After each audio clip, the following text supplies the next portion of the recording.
अगर आपने कोई लोन लिया है तो सावधान हो जाइए, और अगर आप लोन लेने वाले हैं तो और भी सावधान हो जाइए। रिजर्व बैंक ऑफ इंडिया ने रेपो रेट को छांट दिया है। 50 बेसिस पॉइंट की कटौती, पूरी उम्मीद लोन सस्ता हो जाएगा। कंपनियों ने अपने स्पैम वाले फोल्डर को छान के टाइट कर दिया है।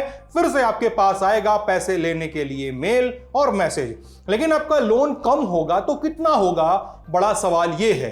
तो आज के शो में हम जानेंगे कि आपके लोन की किस्तों पर कितना असर पड़ेगा, रेपो रेट कटौती का वो कौन सा फायदा है जिसकी बात कोई नहीं कर रहा, और लगातार तीसरी बार रेपो रेट कट आरबीआई की पॉलिसी में कौन सा बदलाव दिखा रहा है, और भगोड़े डिफॉल्टर बिजनेसमैन विजय माल्या ने एक पॉडकास्ट में क्या रोना रोया है, और ग्लोबल एनकैप में 5 स्टार की रेटिंग निकालने वाली स्विफ्ट कार का प्रोडक्शन अचानक से बंद क्यों हो गया।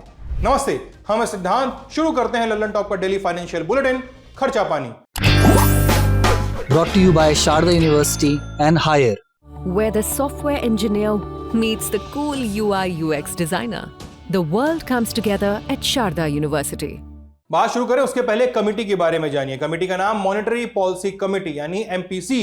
ये आरबीआई की वो समिति है जो भारत की मौद्रिक नीति तय करती है। उद्देश्य महंगाई कंट्रोल करना और आर्थिक विकास को बढ़ावा देना। ये कमेटी साल में 4 बार मीटिंग करती है और इस मीटिंग के फैसले सार्वजनिक कर दिए जाते हैं।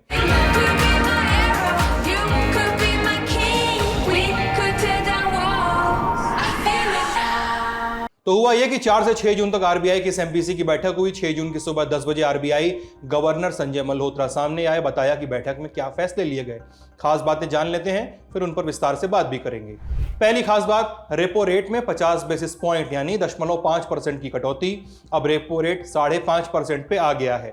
दूसरी खास बात, आरबीआई ने लगातार तीसरी बार रेपो रेट में कटौती की है। होम लोन, ऑटो लोन की कीमत कम होगी।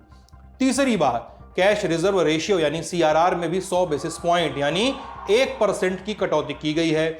चौथी बात, ग्रोथ रेट 6.5%, जबकि महंगाई दर 3.7% रहने का अनुमान है।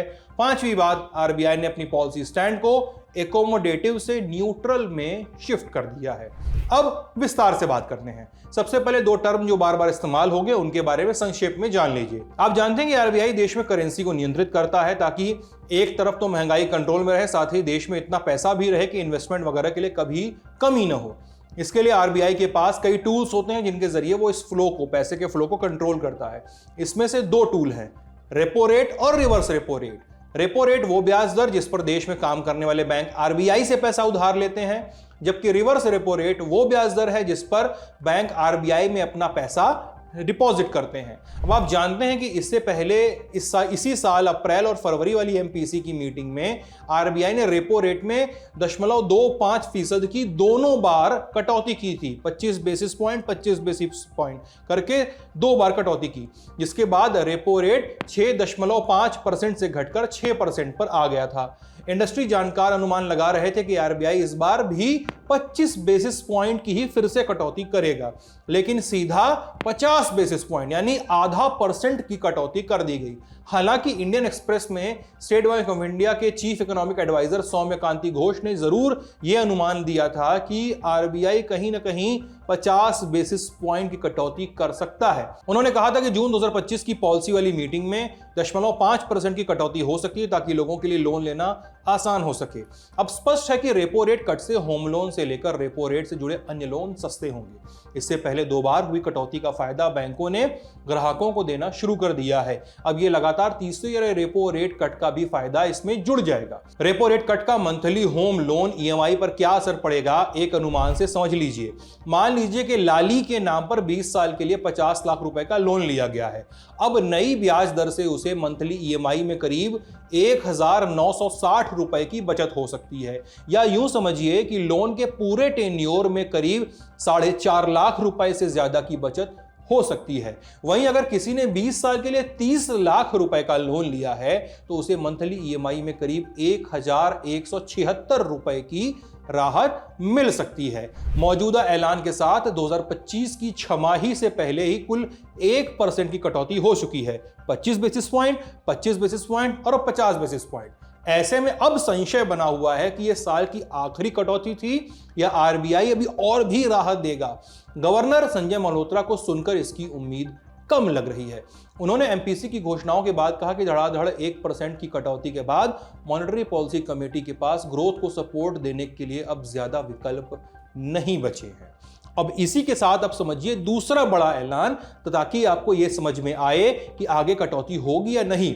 आरबीआई ने पॉलिसी को अकोमोडेटिव से बदल के न्यूट्रल कर दिया है। अब यह क्या नई चीज है, समझ लेते हैं। मॉनेटरी पॉलिसी जो है देश की 4 तरह की होती है, हॉकिश, डोविश, एकोमोडेटिव और न्यूट्रल। ये क्या है पहले वो समझते हैं। हॉकिश में महंगाई को कम करने के लिए ब्याज दर बढ़ाई जाती है जिससे उपभोक्ता कम लोन ले सकें। उपभोक्ता के पास खर्च करने योग्य पैसा कम होता है, खरीदारी कम होती है। कम खरीद के चलते सामान की मांग कम होती है, मांग और आपूर्ति के बीच अंतर कम होता है, महंगाई कम होती है। डोविश में ब्याज दरें कम करने का समर्थन होता है जिससे उपभोक्ता ज्यादा लोन ले सकें। ज्यादा लोन खर्च करने योग्य पैसा बढ़ता है, खरीदी बढ़ती है, सामान की मांग बाजार में बढ़ती है, बाजार में मांग बढ़ने के चलते आपूर्ति के लिए और उद्योग खुलते हैं, रोजगार बढ़ता है, विकास को समर्थन मिलता है। अब अकोमोडेटिव नीति समझते हैं। इसके तहत रेपो रेट कम कर बाजार में पैसे के लेन देन को बढ़ावा दिया जाता है, तब अपनाई जाती है जब महंगाई अर्जेंट तौर पर चिंता का विषय न हो। इसका उद्देश्य आर्थिक विकास को बढ़ाना और बेरोजगारी कम करना होता है। इस नीति को भारत ने कोरोना के समय भी अपनाया था। अब आखिरी वाली जो न्यूट्रल है, इसमें रेपो रेट आदि को बहुत ज्यादा घटाया बढ़ाया नहीं जाता है। आर्थिक स्थितियों का संतुलन बिना सरकारी खर्च बढ़ाए या घटाए किया जाता है।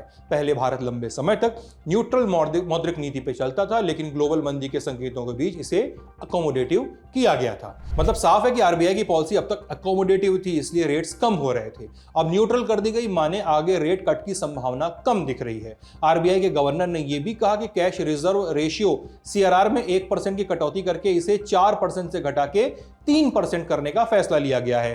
कहा कि आरबीआई के इस कदम से करीब 2.5 लाख करोड़ रुपए फाइनेंशियल सिस्टम में आएंगे। सीआरआर क्या है, यह कटौती का क्या मतलब है? ऐसे समझिए कि सीआरआर वो पैसा है जो बैंकों को अपने कुल जमा का एक हिस्सा आरबीआई के पास रखना होता है, ये वो पैसा है। इससे आरबीआई ये कंट्रोल करता है कि बाजार में कितना पैसा रहेगा। अगर सीआरआर कम होता है तो बैंकों के पास लोन देने के लिए ज्यादा पैसा बचता है। जैसे इस बार 1% की कटौती से 2.5 लाख करोड़ रुपए सिस्टम में आएंगे। यानी मिला जुलाकर स्थिति है खुशगवार, लेकिन आखिरी खुशी जैसी स्थिति है, क्योंकि संभावना कम है कि कटौती इसके बाद भी हो। आरबीआई के ऐलान पर सुनते हैं जानकारों की राय। अगर आप कोई ग्राहक, उसका हाउसिंग लोन 50 लाख का 20 साल के लिए है, तो लगभग उसकी ईएमआई में 1500-1550 रुपए की कमी आएगी। ये जो कमी होगी, ये जो एक्स्ट्रा पैसा ग्राहकों की जेब में आएगा, रिजर्व बैंक का कहना है कि उससे कंजम्पशन में फायदा होगा। रिजर्व बैंक के अनुसार ऑलरेडी महंगाई दर जो है 4% से नीचे है, जीडीपी ग्रोथ जो है संतोषजनक है, इसलिए अब उनका फोकस है ग्रोथ पर, और ग्रोथ के लिए कंजम्पशन को बढ़ाना वो जरूरी है। और दूसरा, जो लोन लेना चाहते हैं उनकी लोन की दरों में, इंटरेस्ट के रेट्स में कट करना जरूरी है। तो एक बहुत बड़ी राहत रिजर्व बैंक ने इस बार 50 बेसिस पॉइंट कम करके जो दी है। यानी बात साफ है, सीआरआर का रेट घटाया गया है, रेपो रेट में कटौती की गई है, लोन सस्ते होंगे, मार्केट में पैसे का फ्लो ज्यादा बढ़ेगा, जनता ज्यादा से ज्यादा लोन लेने की ओर बढ़ सकती है। इस पर हमारी नजर बनी रहेगी। बड़ी खबर को यहीं रोकते हैं, छोटी सुर्खियों की बात कर लेते हैं। पहले बात करेंगे विजय माल्या की। देश से भागे हुए लोन डिफॉल्टर व्यवसायी विजय माल्या ने एक पॉडकास्ट में खुद पर लगे आरोपों पे कुछ सफाई दी है। 4 घंटे लंबे इस पॉडकास्ट में उन्होंने जो बातें कही है उसका सारांश जान लेते हैं। किंगफिशर एयरलाइंस ने कभी स्टेट बैंक ऑफ इंडिया से कोई पैसा उधार नहीं लिया, लेकिन एसबीआई ने एयर डेक्कन को उधार दिया था। बाद में जब किंगफिशर और डेक्कन का मर्जर हुआ तो लोन खाते में किंगफिशर एयरलाइंस का नाम चढ़ गया था। मुझ पे 9,000 करोड़ रुपए का लोन लेने का इल्जाम लग रहा है, लेकिन ऐसा नहीं है। हमने 17 बैंकों से 6,203 करोड़ रुपए का लोन लिया था। मैंने 2012 से 15 तक 4 बार सेटलमेंट के ऑफर दिए, जिनमें से 5,000 करोड़ का ऑफर भी था, लेकिन बैंकों ने ठुकरा दिया। मैं वित्त मंत्री प्रणब मुखर्जी से मिलने गया था, यानी साल 2009 से 12 तक जब वो वित्त मंत्री हुआ करते थे देश के। मैंने उनसे कहा था कि अभी की आर्थिक परिस्थितियों में एयरलाइंस का संचालन नहीं किया जा सकता है। मैंने उन्हें प्रस्ताव दिया कि एयरक्राफ्ट और कर्मचारियों की संख्या में कटौती की अनुमति दें, लेकिन उन्होंने कहा कि मैं पहले की तरह ही एयरलाइन ऑपरेट करूं, बैंक मेरी मदद करेंगे। किंगफिशर के कर्मचारियों से मैं दिल से माफी मांगता हूं कि उनमें से कुछ को सैलरी नहीं मिल पाई। मेरे पास इसके लिए कोई बहाना नहीं है, पूरी जिम्मेदारी लेता हूं। कर्नाटक हाई कोर्ट के डिपॉजिट में यानी कंपनी के पैसे पड़े हुए हैं। मैंने हाई कोर्ट से अनुमति मांगी सिर्फ इसलिए कि मैं कर्मचारियों को उनकी सैलरी दे सकूं, लेकिन बैंकों ने इसमें अपनी आपत्ति दर्ज कराई और कोर्ट ने अनुमति नहीं दी। 2 मार्च 2016 को जेनेवा में FIA मीटिंग के लिए लंदन जा रहा था। एयरपोर्ट जाने के पहले संसद में मैं अरुण जेटली से मिला, बताया कि मैं जा रहा हूं, सेटलमेंट की बात करूंगा। पासपोर्ट रद्द होने से मैं लंदन में ही अटक गया। मैं भगोड़ा नहीं, ये कोई एस्केप प्लान नहीं था, मुझे चोर कहना गलत है। आगे कहा कि बैंकों ने मेरी संपत्तियों से 14,136 करोड़ रुपए रिकवर किए, जो मेरे लिए कर्ज से 2.5 गुना ज्यादा है। ये विजय माल्या कह रहे हैं, यानी खुद को छोड़कर सब पे इल्जाम लगा रहे हैं। ये नहीं बता रहे हैं कि किंगफिशर एयरलाइंस के नाम पर हजारों करोड़ रुपए का लोन लेकर डिफॉल्ट क्यों हुआ। अब बात करते हैं मारुति सुजुकी पे। चीन की ओर से रेयर अर्थ मटेरियल के एक्सपोर्ट पर पाबंदी लगाने का असर ऑटो इंडस्ट्री पे अब दिखने लगा है। मारुति सुजुकी की पेरेंट कंपनी है सुजुकी मोटर, उनको कॉर्पोरेशन को पॉपुलर जो उनका मॉडल है स्विफ्ट, उसका जापान में प्रोडक्शन रोकना पड़ा है। यूरोप में भी कुछ ऑटो कंपनियों ने अपने प्रोडक्शन को रोक दिया है या कम किया है। चीन की पाबंदी का असर भारतीय ऑटोमोबाइल सेक्टर पर भी पड़ सकता है। ये रेयर अर्थ मटेरियल क्या है, इस पर हमने विस्तार से 4 जून के खर्चा पानी में बताया था। छोटे में समझ लीजिए, बाकी डिस्क्रिप्शन में लिंक आपको मिल जाएगा। रेयर अर्थ मैग्नेट्स कई रेयर अर्थ एलिमेंट्स को मिला के बनाया जाता है। ये इलेक्ट्रॉनिक व्हीकल्स और तो जो तमाम कारें होती हैं उनको पावर देते हैं। छोटे साइज के होते हैं, ज्यादा पावर जनरेट करते हैं, इसलिए इसका गाड़ियों में इस्तेमाल होता आया है। चीन जो है इसका सबसे बड़ा एक्सपोर्टर है, वहां पे भारी मात्रा में रेयर अर्थ मैग्नेट्स बनाए जाते हैं। डिस्क्रिप्शन में तो लिंक वाली बात हमने आपको बता ही दी है। आज का खर्चा पाने यहीं तक लिखने में हमारी मदद की थी हमारी इंटर्न कृति ने। मैं सिद्धांत, कैमरे के पीछे प्रशांत। आप लल्लन टॉप देख रहे थे। स्वस्थ रहिए, मस्त रहिए। बहुत बहुत शुक्रिया।